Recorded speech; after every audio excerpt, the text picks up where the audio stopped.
শবে বরাতে কি কি আমল করতে হয়, রোজা কয়টি, নামাজ কয় রাকাত, বিস্তারিত বুঝিয়ে বললে ভালো হতো।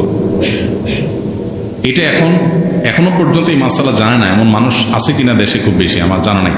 দীর্ঘদিন থেকে উলামা ইকরাম অ্যাওয়ারনেস করছেন, সতর্ক করছেন। দেখুন, লাইলাতুন নিসফে মিন শাবান, মধ্য শাবানের রাত, এর ফজিলত সাব্যস্ত আছে। আল্লাহ তাআলা এ রাতে মুশরিক হিংসুক ছাড়া বাকি মানুষদেরকে মাফ করে দেন। এবং এ রাতের ফজিলত সংশ্লিষ্ট আরো অনেকগুলো হাদিস আছে যেগুলো জয়ীফ সূত্রে বর্ণিত, কিন্তু এই একটা হাদিস গ্রহণযোগ্য সূত্রে বর্ণিত হওয়ার কারণে অন্য যেগুলো আছে সবগুলোর একসাথ করলে মোটা দাগে লাইলাতুন নিসফে মিন শাবান বা মধ্য শাবানের রাত, এটার নাম আমরা শবে বরাত দেই। আসল নামটা, হাদিস দেওয়ার নাম কোনটা?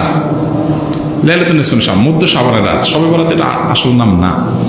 যাই হোক, তো এই মধ্য শাবানের রাতের ফজিলত সাব্যস্ত হয়, কিন্তু এইটাকে আমরা যেইভাবে যারা পালন করি তারা যেভাবে ঘটা করে করি, যেমন সারা রাত জেগে ইবাদত করা আল্লাহর ক্ষমা লাভের জন্য বা মাগফিরাত লাভের জন্য, যাতে মাগফিরাত হয়, গুনাহের ক্ষমা হয়, সেরকম চেষ্টা করছেন। এটা আপনার ব্যক্তিগত অ্যাপ্রোচ থেকে আপনি করলেন।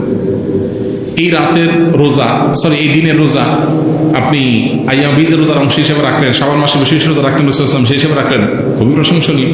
কিন্তু আলাদা করে শবে বরাতকে কেন্দ্র করে এই দিনের রোজা রাখা বিশেষ কোনো নির্দেশনা, বিশেষ হাদিস দ্বারা সাব্যস্ত নয়। এর বাইরে এই রাতকে শবে বরাত ভাগ্যের রাত মনে করা। বরাত মানে ভাগ্য, আর বরাতের আরেকটা অর্থ হলো মুক্তি। মুক্তির অর্থে ঠিক আছে শবে বরাত, আল্লাহ মানুষকে মুক্ত করেন, কিন্তু ভাগ্যের অর্থে ঠিক নেই। সূরা দুখানের শুরুতে আল্লাহ বলেছেন, ফিহা ইউফরাকু কুল্লু আমরিন হাকিম ইন্না আনজালনাহু ফি লাইলাতিন মুবারাকাহ ইন্না কুন্না মুনজিরিন। আল্লাহ বলেছেন, কোরআন আমি একটি বরকতময় রাতে নাজিল করেছি। কোন রাত সেটা?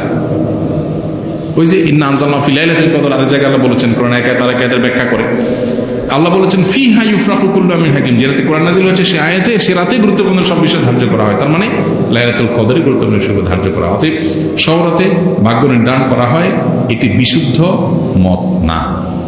তবে এ রাতের বিশেষ কোন নামাজ, বিশেষ নামাজের সংখ্যা, বিশেষ সূরা, এরকম কোনো কিছু সাব্যস্ত নাই। এরকম কিছু সাব্যস্ত আছে মনে করলে বরং বিদআত হবে, যে এত রাকাত পড়তে হবে, এই সূরা দিয়ে পড়তে হবে।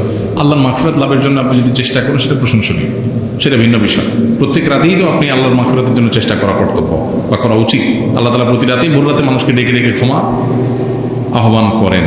এই জন্য শবে বরাতকে ঘিরে রাতের বিশেষ নামাজ, বিশেষ পদ্ধতির নামাজ নাই। তবে এ রাতে ক্ষমার বিষয়টা সুসাব্যস্ত, ক্ষমা লাভের চেষ্টা করা এটা গ্রহণযোগ্য। শবে বরাতের জন্য নারীদের স্পেশাল আমল কি? নারীদের স্পেশাল আমল তো হালুয়া বানানো। স্পেশাল আমল মানে স্পেশাল কাজ। কারণ শবে বরাতকে কেন্দ্র করে হালুয়া টালুয়া বানানো হতো, হালুয়া রুটি, উস্ত রুটি এগুলো বিতরণ করা হতো। এগুলো এখন যদিও উঠে গেছে, কালচারাল বিষয়। এগুলো উঠে যাওয়াতে যে নারীরা সব নেকামল শুরু করে দিচ্ছে তাও হয় নাই, সেটা যেমন বাস্তবতা। আবার ঠিক একইভাবে কোরআন সুন্নাহ বলেনি এমন কিছু কোরআন সুন্নাহর আমল মনে করে এস্টাবলিশ করা, বিদআতকে জিয়ে রাখা, এর ভিতরেও ইমানদারের কল্যাণ নেই। সেটা আমাদেরকে মাথায় রাখতে হবে। তো শবে বরাতকে কেন্দ্র করে নারীদের জন্য স্পেশাল কোনো আমল নেই। এগুলো ইউটিউবারদের বিভিন্ন আইটেম। প্রশ্ন ইউটিউবাররাই ধরাইছে কিনা কি জানে, যে থাম্বনেল দিবে শবে বরাত বোন, মা বোনরা এই আমল ছাড়বেন না, হ্যাঁ, এরকম একটা ডাহা মিথ্যা কথা লিখে থাম্বনেল দিয়ে দিবেন, মহিলারা সব ক্লিক করবে, হিট হবে, মানুষ বেশি দেখবে, আপনি প্রশ্ন ধরাই দিলেন। তো এর মাধ্যমে আপনি একটা ভুল ধারণাকে সমাজে, সবাই তার ক্লিক করবে না। অনেকে মনে করবে আচ্ছা তাহলে স্পেশাল আমল মনে হয় আছে। আবার অনেকে বলবে যে না, এই মৌলবী এটা ভুল কথা বলে গেছে, স্পেশাল আমল তো নাই, সে তো ভিতরে দেখবে না কি আছে। তো এই জন্য ইউটিউবার ভাইরা আল্লাহকে ভয় করা উচিত।